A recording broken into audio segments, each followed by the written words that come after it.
Hello everyone, this is Miss Huang and I'll be bringing you through how we'll be completing this worksheet on fractional equations, which is basically firstly how do you solve a fractional equation, and secondly how do you use cross multiplication.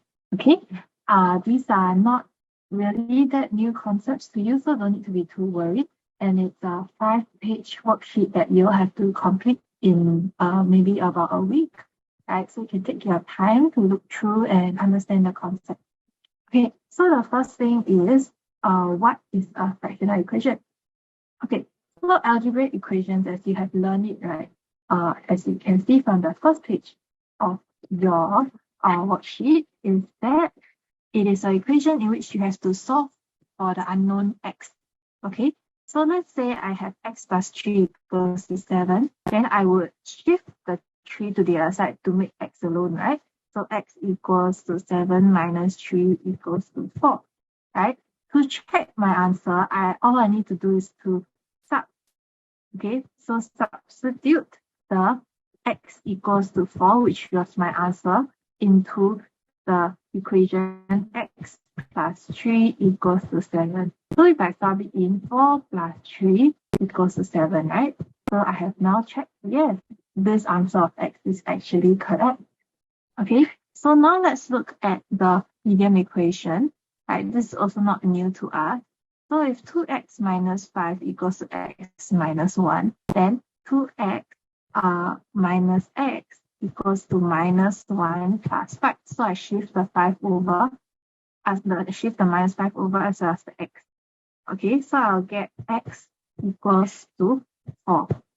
Right, so if I sub the x equals to 4 into the equation, I'll get 2 times 4 minus 5, which gives me 8 minus 5, and that's 3, equals to x minus 1, which is 4 minus 1, which is 3. And so we realize that the 3 equals to the 3, right? Which makes the x our answer. Okay, so I think what is new is the checking of our answers, right? This is something that maybe in normal academic we don't really emphasize, right?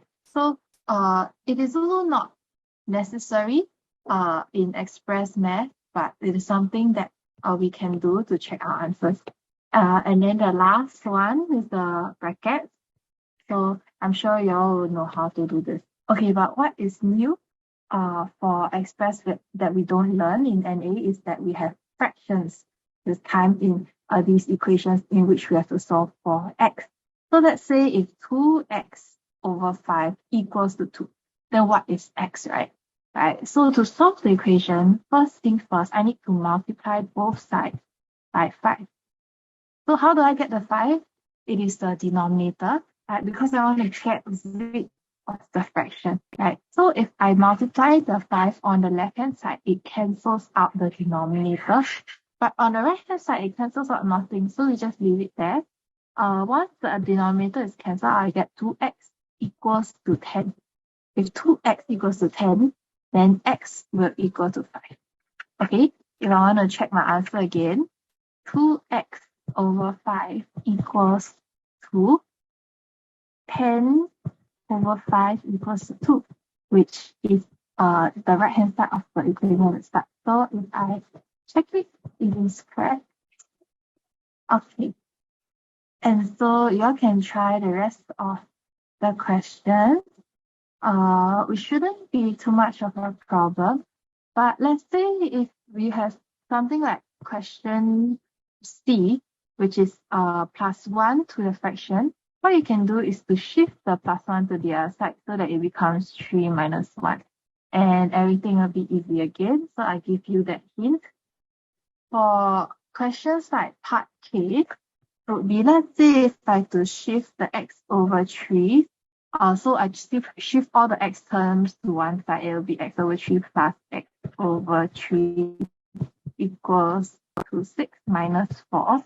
Right? You realize that 1/3 of x plus 1/3 of x gives me 2x over 3 equals to 2. And then we can solve it the way that we have learned. Right? So actually, everything is quite simple. Just do some practice. And the next part is cross multiplication. Okay, so this one, I think I mentioned it in class also as a tip or trick. So sometimes you have equations with two fractions in terms of left-hand side and right-hand side. No other so-called additional terms at the side or anything like that, right? So it's just two fractions, one on the left-hand side and one on the right-hand side. And then in that case, you can use this thing called cross multiplication.